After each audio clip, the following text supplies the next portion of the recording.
하나님의 말씀은 역대상 17장 1절에서 15절의 말씀입니다. 말씀 함께 봉독하겠습니다. 다윗이 그의 궁전에 거주할 때에 다윗이 선지자 나단에게 이르되 나는 백향목 궁에 거주하거늘 여호와의 언약궤는 휘장 아래에 있도다. 나단이 다윗에게 아뢰되 하나님이 왕과 함께 계시니 마음에 있는 바를 모두 행하소서. 그 밤에 하나님의 말씀이 나단에게 임하여 이르시되 가서 내 종 다윗에게 말하기를 여호와의 말씀이 너는 내가 거할 집을 건축하지 말라.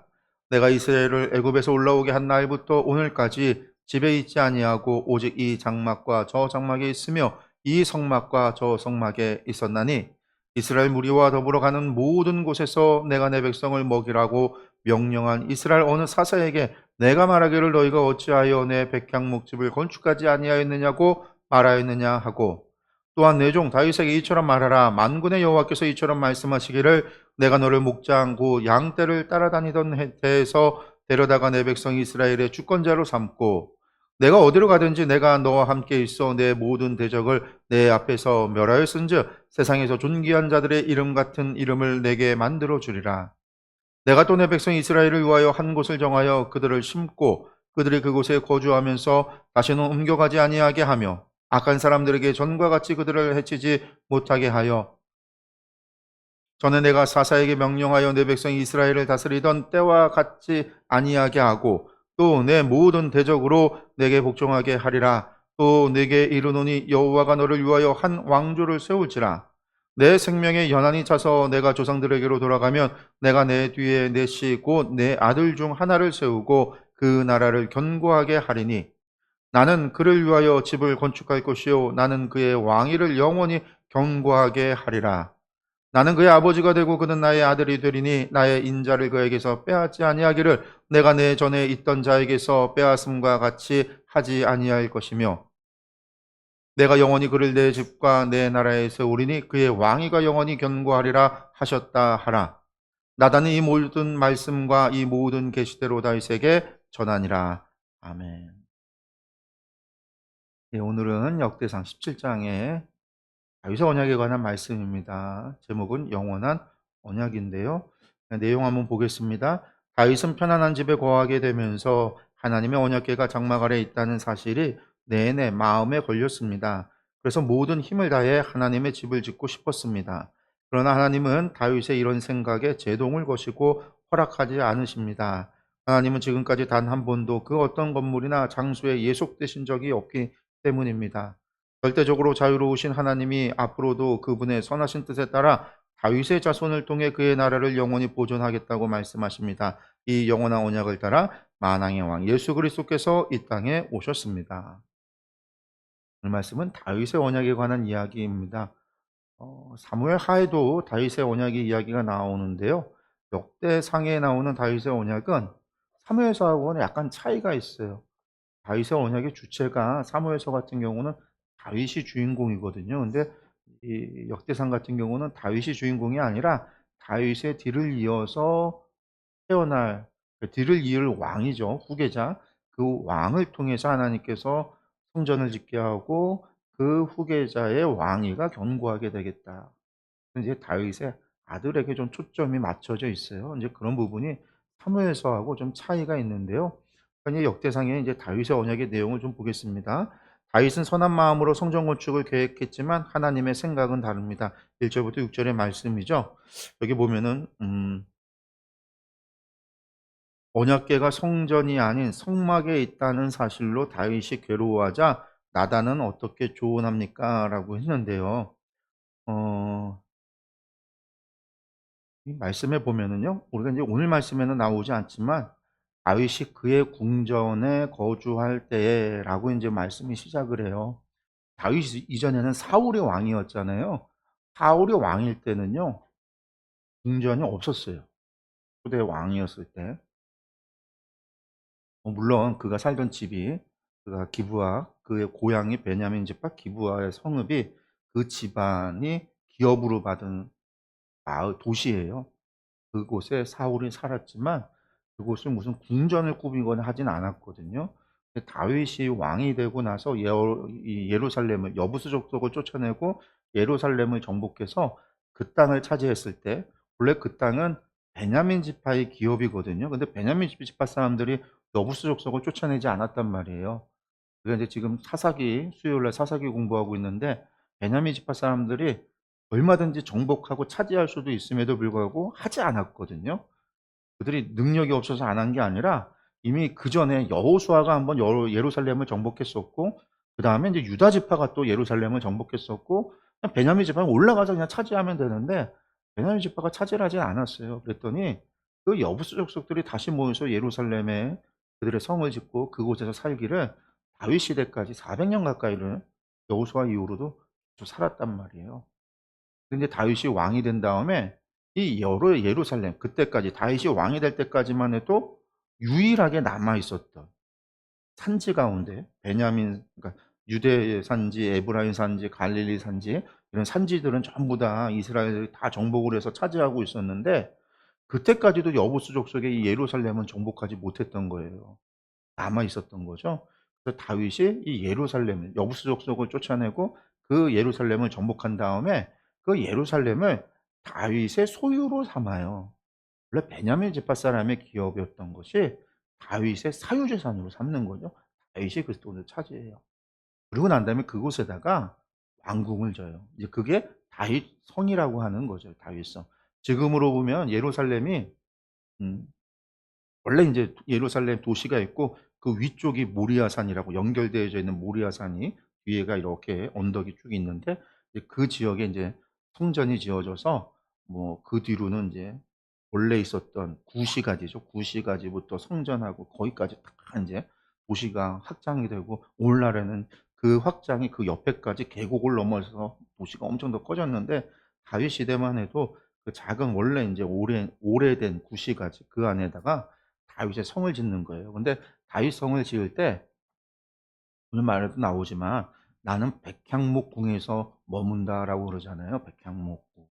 그 다윗성을 백향목으로, 백향목 나무를 구해다가 다윗의 궁전을 지었다라는 거예요. 근데 이걸 알아야 되는데 이스라엘에는요 백향목이 나오질 않아요. 백향목은 어디서 나오냐면, 우리가 레바논의 백향목이라는 말을 하잖아요. 레바논이라고 하는 나라, 그 레바논에 레바논 산맥과 안티 레바논 산맥이라고 하는 아주 높은 산맥이 있는데 그 산맥에 나는 귀한 나무가 백향목 나무예요. 향이 나고 그 좋은 향이 나고, 또 이게 추운 이스라엘보다 북쪽이잖아요. 거기다 높은 산이다 보니까 나무가 단단한 나무예요. 그러니까 열대 지방에서 나는 빨리 자라는 나무가 아니라 추운 지방에서 이게 자라고 단단하게 굳어지고 나이테가 조밀하게 있어지면서 나무가 아주 좋은 향이 나면서도 단단한 나무가 백향목 나무예요. 가장 당시에 가장 좋은 건축 자재인 거죠, 건축 자재. 당시 뭐 로마 시대까지, 뭐 다윗 시대뿐만이 아니라 이 이후로도 거의 한 2000년 가까이를 최고급의 가장 좋은 건축 자재 나무가 무엇이냐? 백향목 나무라고 불리는 거예요. 백향목나무. 그러니까 이 다윗이 궁전을 지을 때 그 레바논이라고 하는 나라의 백향목을 수입을 해다가 궁전에 다윗의 궁전을 지은 거예요. 그러니까 이 궁전이 엄청나게, 오늘날로 치면 아주 비싼 궁전이라는 거예요. 오늘날로 치면은 가장 좋고 가장 비싼 자재를 갖다가 세상에서 수입을 해다가 현대의 가장 발전된 기술을 가져다가 만든 거예요. 그러니까 이 궁전이 얼마나 화려하겠어요. 오늘날 그런 집을 지으면 그 집이 대단히 화려할 거 아니에요. 막 건물을 지었는데 가장 비싼 막 대리석으로다가 막 바닥을 해 놓고 막 좋은 나무로다가 막 해 놓으면은 얼마나 그러겠어요. 뭐 우리가 인제 이 중동 같은 경우에 보면은 우리가 보통 호텔이 5 성급 호텔을 가장 좋다고 하는데, 막 두바이나 그런 데 가면 7 성급 호텔이 있다고 그래서 그런 데 가면은 막 금으로 치장을 해 놓고 막 그런 대리석으로 깔려 있고 막 그런 호텔들이 있거든요. 가장 세상에서 가장 귀한 걸 갖다가 다 가져다가 아름답게 꾸며 놓은 호텔. 그런 것처럼 다윗의 궁전이라고 하는 이 궁전이 백향목으로 만든 궁전이라는 거는요, 당시 시대에 그렇게 가장 화려하게 아름답게 지었다라는 뜻이에요. 특별히 이 궁전을 누가 지어 줬냐면 다윗이 지은 게 아니에요. 이 두로의 왕 히람이라고 하는 왕이 지어 준 거예요, 두로 사람이. 이 두로가 페니키아 나라의 왕인데, 이 페니키아가 당시에 주전 10세기 당시에 전 세계에 가장 발전된 건축 기술을 가지고 있었던 사람들이에요.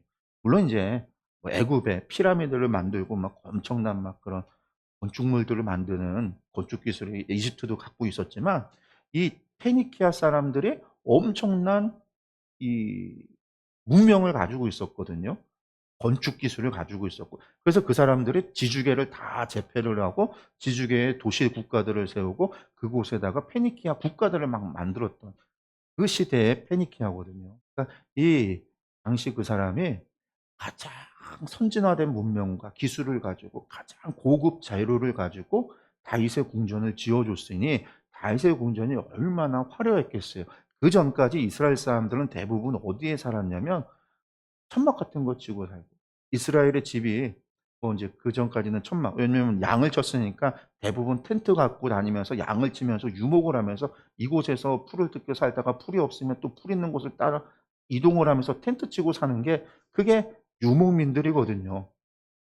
우리가 몽고 생각하면 되잖아요. 몽고 게르 켜 놓고서는 양 초원에서 양 치면서 말 유목하고 있는 몽고족들을 생각을 하거나, 티벳도 마찬가지예요. 티벳들도 막 그러는데, 그럼 텐트 치고 사는 게 그 사람들의 대부분의 삶이에요. 그러니까 다윗은 어려서 양 치고 살았으니까 맨날 텐트 들고 다니면서 양 치면서, 한 번 나가면 겨울 우기 겨울 때를 제외하면 대부분이 유대 산지에서 풀을 찾아서 떠돌면서 사는 게 그의 삶이었어요.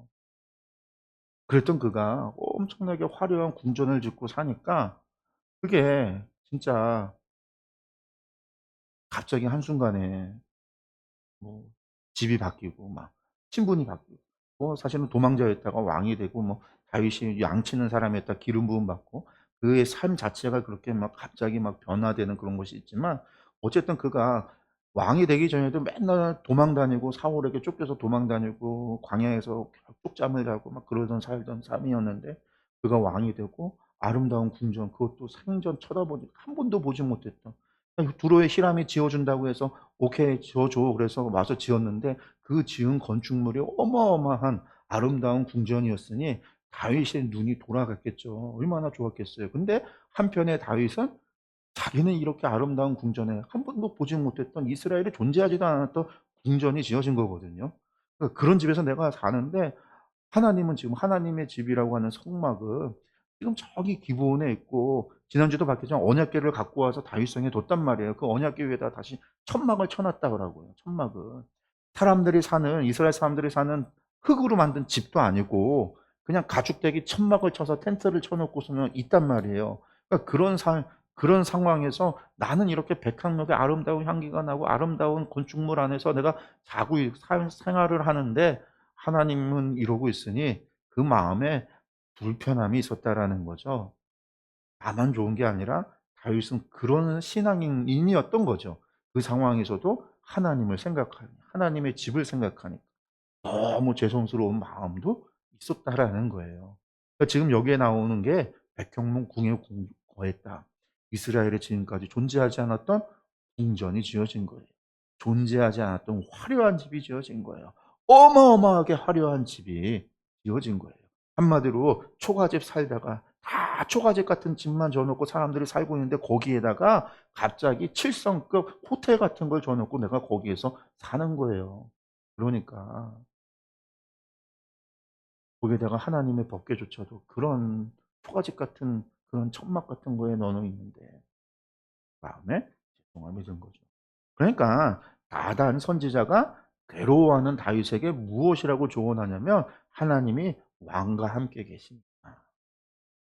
마음에 있는 바를, 당신이 원하는 바를 하나님이 함께하고 있으니까 하시면 돼요. 그렇게 얘기를 했다라는 거죠. 예, 다윗이 나단의 예상과 달리 하나님은 어떻게 말씀하시는, 다윗이나 나단의 예상과 같이. 그러니까 다윗은 내가 그러니까 하나님의 성전을 지어 줘야 되겠다. 내 집이 이렇게 화려한데 하나님의 성전도 정말 아름다운 하나님의 성전을 지어야 되겠다라는 생각을 한 거였고, 나단도 사실은 그런 생각이 좋게 봤기 때문에 왕의 생각대로 마음에 드는 대로 행하소서라고 얘기를 했는데, 그 밤에 하나님께서 나단에게 찾아와서 하시는 말씀이 뭐라고 하시냐면, 너는 가서 다윗에게 말하기를 내가 거할 집을 건축하겠다. 내가 거할 집을 하지 말라라는 거예요. 그러면서 하나님께서 나는 누구에게도 집을 건축하라 하지 않았다. 사실 토라에 보면 모세오경을 보면은요. 하나님께서 출애굽에서 나왔을 때 이스라엘 사람들에게 무엇을 요하냐면 정을 쪼아서 제단을 하나님의 제단을 만들 때 결코 돌을 쪼아서 만들지 말라. 돌을 깎아서 만들지 말라라는 거예요. 인공적으로 하지 말고 그냥 있는 돌을 가져다가 쌓아서 제단을 만들으라는 거예요. 불태울 제단을 만들 때 갖다 하라라는 거예요. 제가 인제 이거 하마 성경학교 제가 수요일 날 성경 강의할 때 그때 그걸 가져다가 얘기할 때 무슨 말씀 드렸냐면 이집트에서 그들이 봤던 거는요. 모든 것을 돌로 쫓거나 만들어서 벽돌을 만들거나 사람이 인공적으로 만들어서 신전을 만들고 제단을 만들고 어 기둥을 세우고 하는 일들이 전부 다 인공적으로 만들었단 말이에요. 그래서 만든 게 그 어마어마한 신전들, 우상들 막 이런 것들을 만들고 그것이 신이라고 그것이 신전이라고 그곳에서 제사하고 그런 일들을 이집트에서 행했고 이스라엘 사람들도 이집트에서 살면서 그것을 봤는데 하나님께서는 그런 거 하지 말라라고. 하나님의 집을 쪼아서 깎아서 하지 말라. 결국 그거 하기 시작하면 뭐가 될까요? 경쟁밖에 안 돼요. 이 교회들도 마찬가지잖아요. 라이벌 교회들이 있으면요. 교회가 내가 이쪽에 5층 지면요. 한 층이라도 높아야 돼요. 교회가 10 미터라고 높이로 만들었으면요. 최소한 11 미터, 1 미터라도 높아야 돼요. 경쟁한단 말이에요, 경쟁을. 제가 전에 다녔던 교회가 충주에서 큰 교회잖아요, 큰 교회. 근데 라이벌 교회가 있어요, 라이벌 교회가. 또 그 교회가 건축업자도 같은 건축업자에다 교회를 졌어요. 비슷한 시기에 교회를 이쪽이 인제 B라고 하는 교회가 먼저 졌고 A라는 교회가 뒤늦게 졌는데 같은 업자한테 졌는데 둘이 라이벌이에요. 목사님들이 라이벌이에요. 성도들도 라이벌 생각을 해요. 그러니까 교회를 짓는데 어떻게든 크게 져요. 여기보다는 크게 좀 늦게 지니까 여기보다는 커야 된다라는 거예요. 본당이 여기보다는 커야 된다라는 좌석수도 여기보다는 커야 된다라는 거예요. 그러니까 본당은 크게 좌석은 많게 막 실제로 교회를 져도요 라이벌 경쟁한다라는 거예요. 여기가 하나님 여호와의 전인데 성전이라고 한다라고 한다면 이게 최소한 막 하나님의 우상을 만들었다고 한다면 하나님의 우상을 10 미터짜리를 만들었는데 여기에 바알의 우상을 12 미터 더 높은 걸 지면은요 감 안 돼요. 가만히 있어서는 안 돼요. 왜? 여호와가 하나님인데 저거보다 작으면 안 돼. 그러면요 또 큰 거 져야 돼요. 이게 우상 신전을 만드는 경쟁이에요. 왜 피라미드가 큰 게 만들어질까요? 저거보다 내가 저 왕보다 내가 더 위대한 일을 했으니까 나의 무덤은 더 커야 돼. 과시하기 위해서 더 커야 돼. 더 커야 돼. 더 커야 돼. 신전을 만들어도 내가 과시하기 위해서 뭘 해요? 더 크게 만드는 거예요. 거기에 만드는 람세스가 만들었던 아부데 신전인가요? 그 신전을 만들 때 거기에 태양신 라와 자기 신상을 같이 만들어요. 자기 우상을 같이 만들어요. 신의 태양신 라를 만들고 자기를 만들어요. 왜? 내가 위대하니까 내가 위대한 만큼 크게 만들어야 돼요. 다른 어떤 우상들보다 더 크게 만들어야 돼요. 경쟁하는 거예요. 하나님 그거 하지 말라고 하신 거거든요. 그래서 어떠한 형상도 만들지 말 뿐만 아니라 제단을 만들고 뭘 만들어도 그런 거 하지 말라라고 하는 거예요. 왜 하나님께서 성막을 지으라고 했을까? 성전을 지으라는 얘기를 안 하고 성막을 그 성막이 텐트였단 말이에요. 텐트. 이동하는 텐트. 사람들이 생각하는 신전하고는 정반대에 내가 너희와 함께 한다라고 하는 중요한 그래서 어딜 가든 이동하고 함께 할 수 있는 신전 한번 져놓으면요 신전은 못 움직여요. 우리가 거기 매여 있어야 되는 거지. 신전이 움직이지 않죠. 하나님은 이동하면 너희와 함께. 그래서 내가 너희와 함께 하겠다. 그래서 하나님 사실은 율법으로 하지 못하게 했어요. 하지 말라고 했어요. 만들지 말라고 한 거예요. 중요한 거는 내가 어디든 하나님 오늘에도 말씀하시잖아요. 이 성막에도 내가 있었고 저 성막에도 있었고 그 얘기는 성막이 여러 개 있었다라는 게 아니에요. 여기에 성막을 쳤을 때도 내가 함께 있었고 저기에 성막을 쳤을 때도 내가 함께 있었고 바란 광야에서도 함께 있었고 신광야에서도 함께 있었고 아라바 광야에도 함께 있었고 모압 동편에 있을 때도 함께 있었고 그럼 요단강 동편에 있을 때도 함께 있었고 지금 여기에 있을 때도 함께하고 내가 실로에 있을 때도 너희와 함께 있었고 기브온에 있을 때도 내가 너희와 함께하는 거고 내가 함께하고 있다라는 거죠. 하나님의 성전을 건축하지 마. 그러나 다윗이 뭐 하나님께 대한 불편함, 부정함, 괴로워함, 하나님은 그걸 보셨던 것 같아요. 그래서 어쨌든 다윗의 생각과는 달리 하나님께서 하지 말라 그렇게 말씀하셨다라는 거죠. 나눔 한번 보겠습니다. 하나님의 생각은 사람의 생각과 다를 수 있습니다. 그러니 당연해 보이는 일이라도 지레 짐작하지 말고 그때마다 하나님의 뜻을 여쭤봐야 합니다. 어떻게 주님의 뜻을 묻고 발견하고 있는지 서로 나눠봅시다. 첫 번째는 왜 사람 뭐 물어본다면 다들 이제 기도를 통해서 하나님의 뜻을 물어본다. 하나님 음성 듣는 이야기를 하는데 저는 항상 첫 번째는 말씀이 우선이에요. 말씀. 성경의 말씀이 먼저고요. 그 두 번째가 저는 기도를 통해서 하나님의 뜻을 물어야 된다라고 봐요. 그 얘기는 뭐냐면 이미 성경에 써 있는 건데 우리가 지키지 않으면서 그것과 다른 것을 물을 때가 있다라는 거예요. 다음, 그러니까 한마디로 말해서 하나님 이쪽으로 갈까요? 저쪽으로 갈까요? 이런 거 묻는 게 아니라 그런 뜻이 아니라 우리가 무엇을 하더라도 하나님께서 원하시는 것은 가장 대의는 가장 중요한 가치의 하나님의 명령은 존재한단 말이에요. 원수를 사랑하라 있단 말이에요.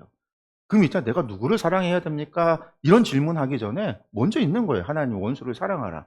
내가 미워하고 내가 싫어하고 내가 증오하는 사람 사랑하라고 하는 하나님 명령이 있는데 내가 그걸 하지 못하니까 어떻게 기도하는 거예요? 하나님 저 사람 정말 미운 사람이 있고 죽일 놈이 있는데 하나님 저 사람이 죄값 치르게 해주세요. 막 이런 기도를 하는 거는요. 뭐예요? 마치 정의를 세우려고 하는 것 같지만 사실은 하나님의 원수를 사랑하라는 계명을 내가 듣지 않는 거예요.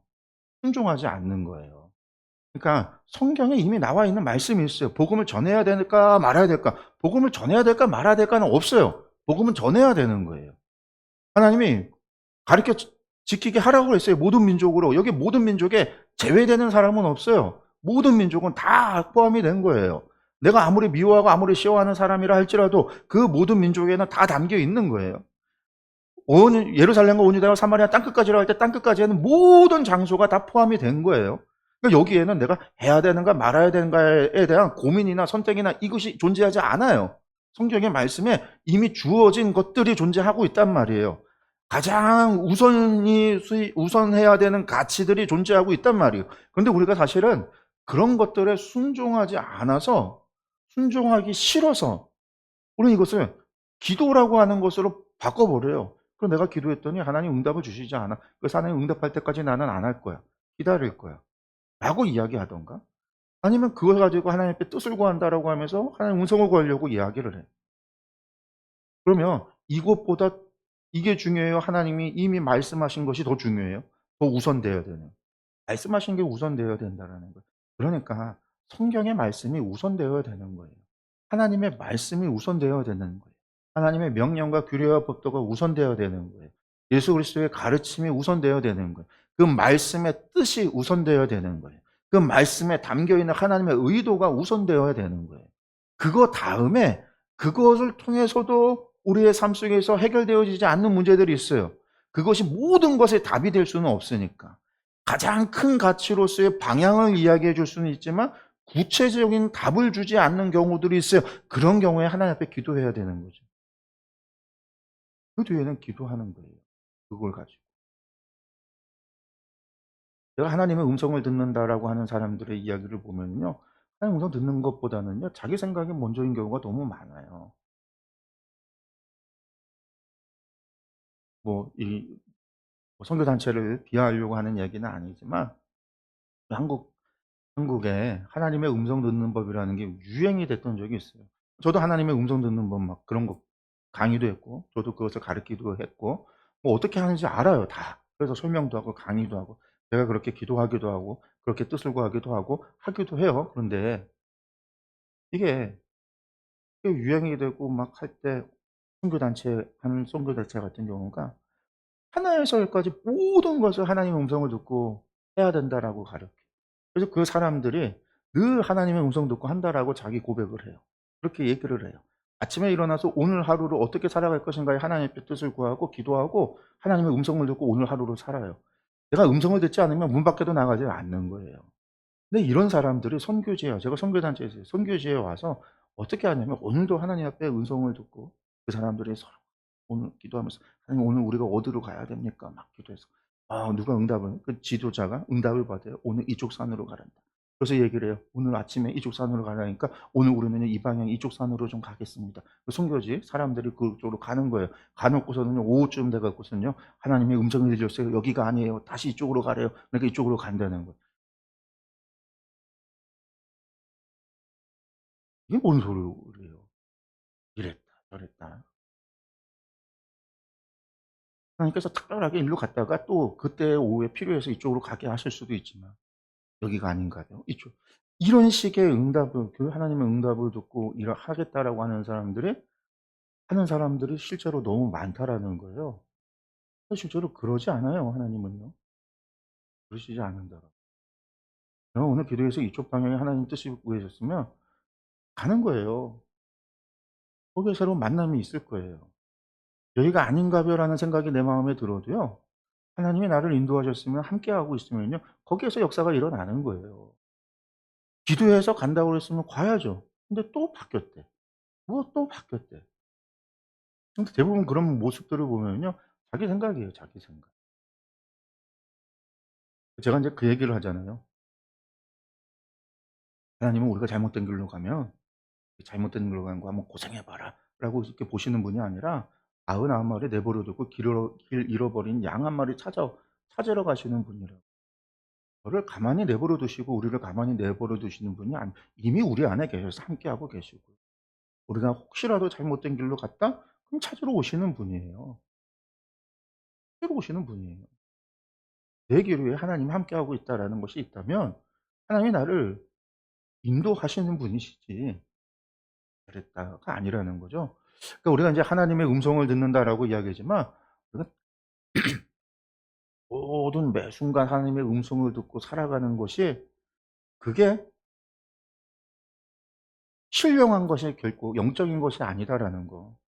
왜냐면 생각은 대부분 그게 생각이에요. 하나님의 음성을 생각으로 응답하신다라고 해서 우리를 속일 수 있다라는 거. 내 생각일 수 있다라는 거. 더 큰 가치가 무엇이냐라고 할 때 성경이 우선 돼야 되는 거고 그 뒤에 하나님. 그리고 정한 길에 있어서는요.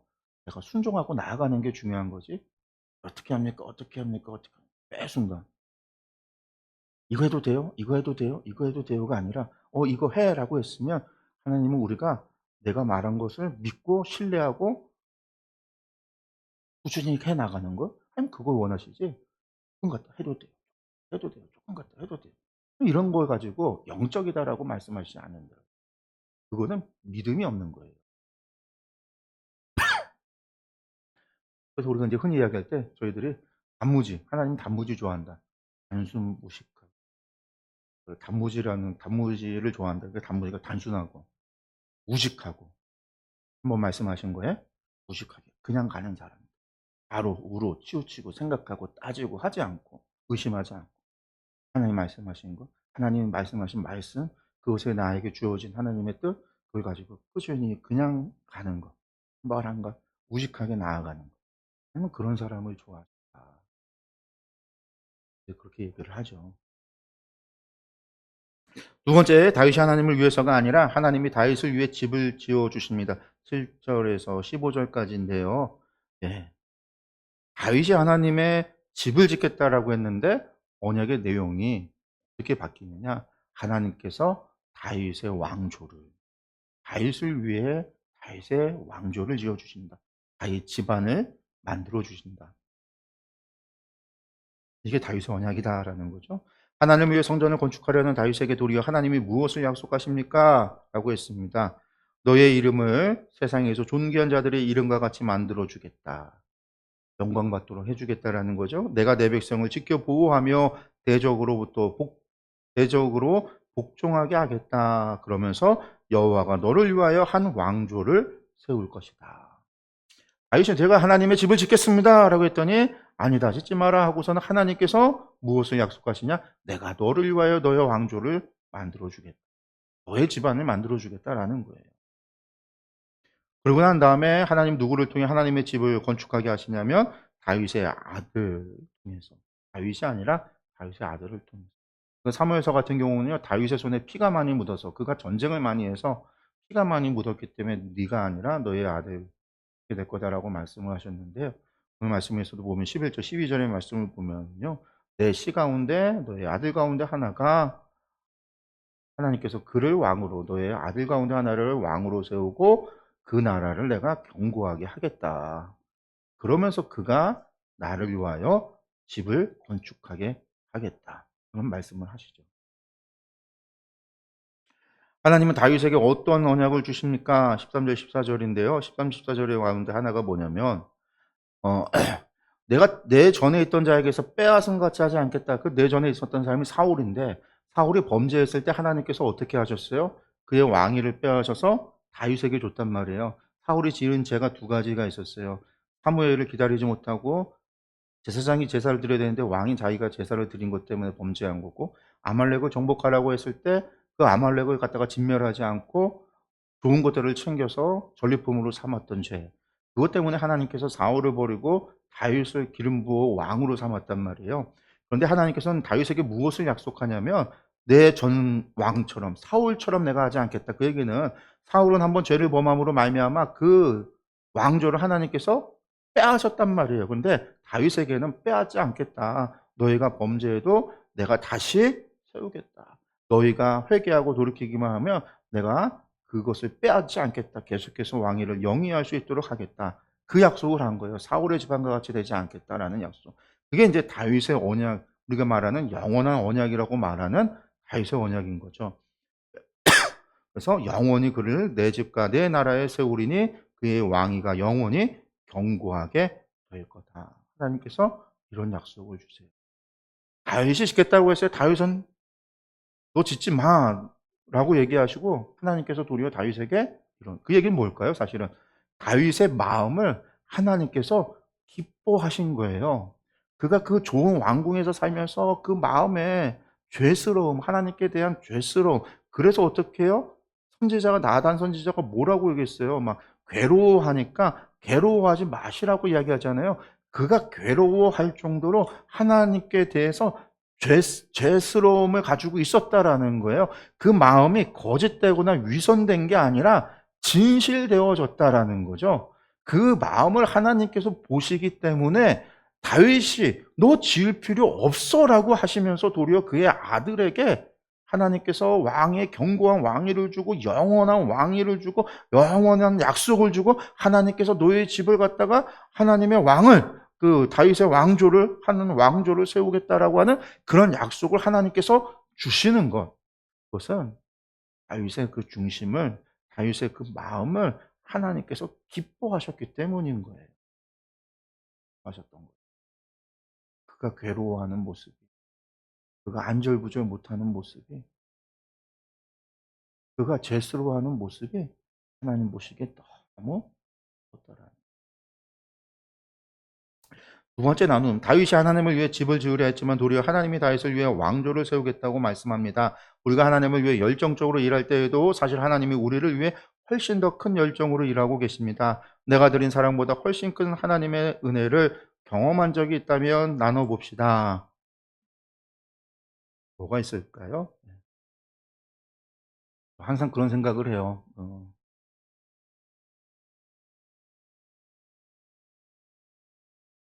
제가 이제 되돌아보면 제가 어, 살아온 날들 가운데 가장 신앙의 순수함을 가지고 있었던 때가 언제였는가라고 한다면 중학교, 고등학교 때였던 것 같아요. 하나님 처음 만나고 하나님 처음 만나고 교회가 너무 좋고 하나님 너무 좋아서 교회에서 살다가 교회에서 죽었으면 좋겠다. 그냥 평생을 교회에서 살다가 교회에서 죽었으면 좋겠다. 그런 마음을 제가 어려서부터 제가 뭐 가난하게 인제 교회 다니고 말하고 뭐 좀 할 때부터 제가 뭐가 될 거야 하면 제가 목사가 된다고 그랬거든요. 그냥 입에 목사가 될 거라는 것을 입에 달고 살았어요. 근데 그때는 제가 하나님 처음 만났을 때는 목사가 되고 안 되고가 중요한 게 아니에요. 그냥 교회에서 살다 교회에서 죽었으면 좋겠는 거예요. 그다음에 예배하고 드리고 하나님 앞에 살다가 그렇게 죽었으면 좋겠는 거예요. 그러니까 목사가 뭐 돼서 목사 안 해도 돼. 내가 사천 집사가 돼서 교회에서 성게다 교회에서 사찰로 살다가 죽어도 좋아. 그런 생각이 드는 거예요. 그래서 이제 중학교 때 저희 학교가 저희 때는 중학교 때도 자율학습이 밤 10 시까지 월요일부터 금요일까지 밤 10 시, 토요일 날도 5 시까지 자율학습이 있었어요. 일요일만 주일만 학교를 안 가고 월요일부터 토요일까지를 학교를 가고 토요일도 5 시, 아마 제가 중3 마지막에는 아마 토요일 날도 저녁까지 있었던 것 같기도 한데 기억이 저한테는 정확하지는 않은데 하여튼 그렇게 공부를 했어요. 마지막 2 학기 때는 평일 날도 한 12 시까지였던 것 같기도 하고. 그렇게 학교에서 무조건 공부를 그렇게 시키니까 학교에 가야죠 그때야. 자율학습이 강제였으니까. 자율이 아니죠. 자율학습이 강제학습이니까 당연히 학교를 가잖아요. 근데 예배 못 드리는 건 너무 괴로운 거예요. 그러니까 죄 짓는 것 같고 내가 수요 예배를 못 간다는 거. 토요일 날 학생회 예배를 못 간다는 것 자체가. 주일날 안식일을 주일을 못 지키는 건 주일은 당연히 지키는데 주일이 문제가 아니라 수요 예배를 못 가고 학생회 예배를 못 가고 금요철회를 못 가고 예배를 못 간다라는 것 자체가 너무 죄스러운 거예요 하나님 앞에. 예배드리는 게 더 중요하지. 내가 지금 신학교 안 가면 어때? 사찰을 하다가 그런 교회에서 살다가 죽으면 되지. 그런 마음을 가졌거든요. 그때 그 순수했던 마음이. 근데 제 인생을 돌아보면요. 그때 그 모습이 하나님이 기뻐하셨던 모습이 아니었을까. 그것 때문에 하나님께서 저에게 복을 주시는 것이 아닐까. 그 뒤로 제가 학교를 가고 중학교에서 고등학교를 갈 때도 부모님 상담 한번 받지 않았고 고등학교에서 대학을 갈 때도 원서를 쓸 때도 부모님 상담 한 번도 받질 않았어요. 그냥 시험 때가 되면 알아서 성적이 그냥 올라갔어요. 공부를 하든 안 하든. 그냥 학교에 들어갈 수 있는 성적이 그냥 됐어요. 제가 공부를 잘해서 그런 게 아니라 하나님께서 그냥 그렇게 해 주셨다라는 걸 저는 느껴요. 왜냐면 그 성적이 나올 수 있는 성적이 제가 실력이 안 되니까. 그런데도 불구하고 그런 마음의 평안함이 있어요. 학교 가는 거에 어려움도 없었어요. 그러니까 상담도 안 하고. 그 마음의 평안함이 있어요. 안 되면 자차를 내고 교회에서 사는 것이 중요한 거지. 그런 마음부터 시작해서 학교에 대한 어떤 스트레스도 고등학교 입학을 할 때 대학을 입학을 할 때도 그런 것들이 없었어요. 대학에서 나중에 대학원을 진학을 할 때도 제가 시험을 보고 이런 것들 통해서 해야 되는데 그래서 그런 것들이 그냥 술술 스트레스 없이 배워져 갈 때 '아 내가 왜 이런 복을 누릴까?' 생각해 보면 내가 그걸 가지고 하나님 앞에 기도하고 학교를 보내 달라고 막 부르짖고 하지도 않았는데 왜 하나님께서 왜 저에게 이런 그런 게 있거든요. 왜냐면 제가 시험 볼 때만 입시가 바뀌어요. 저에게 유리하도록 바뀌어요. 쉽게 가고. 대학원도 마찬가지예요. 원래 기본 대학원 시험이었다면 저는 대학원 못 갔을 텐데 제가 대학원 가려고 할 때쯤에는 다 바뀌어요. 얼마든지 갈 수 있도록. 그래서 아무 스트레스 없이 그냥 가서 대학원에 입학을 하고. 이런 것들이 다 하나님께서 왜 그랬을까 본다면 그 어렸을 때 그 마음이 하나님이 정말 기뻐하셨구나. 그때 그 마음을 하나님이 정말 기뻐하셨구나. 그래서 저도 그런 마음을 내가 간직하려고 애쓰고 노력하려고 그래요. 근데 이미 때가 많이 타서 인생 살면서 때가 많이 타서 그 순수함을 잃어버리긴 했지만 신앙의 순수함을 그렇지만 그때 그것이 '하나님께서 기뻐하셨던 거구나.'라는 생각을 가져봐요. 그러는데 그런 때가 있었을 거예요 다들. 여러분들이 지금 아무리 잘해도 여러분들이 처음 하나님 만났을 때 그때의 모습하고 비교한다면요 언제나 차이가 있을 수밖에 없어요. 하나님은 그때의 모습이 기뻐서 지금까지도 복을 주신다라고 생각할 수 있어요. 생각을 좀 해 봅니다. 세 번째 나누 하나님이 다윗의 후손을 통해 하나님의 집과 나라를 세우겠다는 언약은 예수 그리스도를 통해 성취되었습니다. 이제 예수 그리스도를 믿는 사람이 하나님을 모신 성전입니다. 우리 공동체는 하나님을 위한 성전으로 어떻게 지어져 가고 있는지 나눠 봅시다. 하나님의 성전으로 어떻게 지어져 가고 있는가? 지어져 가고 있죠? 그 얘기는요. 우리가 하나님 사람이 모여서 하나님의 성전을 이루어 가야 되는데 연합하여 선을 이루듯이 하나님의 거룩한 성전을 만들어 가야 되는데 저는 저희 교회를 말씀에 기초한 교회가 되기를 소망하거든요. 언제나 하나님 말씀에 순종하고 그 말씀 위에서 그거 위에 플러스 우리의 신앙이 들어가야 하는데 먼저는 하나님의 말씀, 모든 거에 앞서서 하나님의 말씀. 우리가 하나님 말씀을 알고 하나님의 말씀을 통해서 그게 제가 목회해야 하는 방향이기도 하고 제 신앙의 고백이기도 합니다. 그래서 언제나 강조하고 언제나 중요하게 여기고 늘 이야기하는 게 말씀인 거죠, 성경에 대해서. 우리가 성경을 보고 듣고 읽고 그 뜻을 공부하며 한 번 봐서 아는 것이 아닌 계속해서 그 뜻을 구하면서 그 말씀 앞에서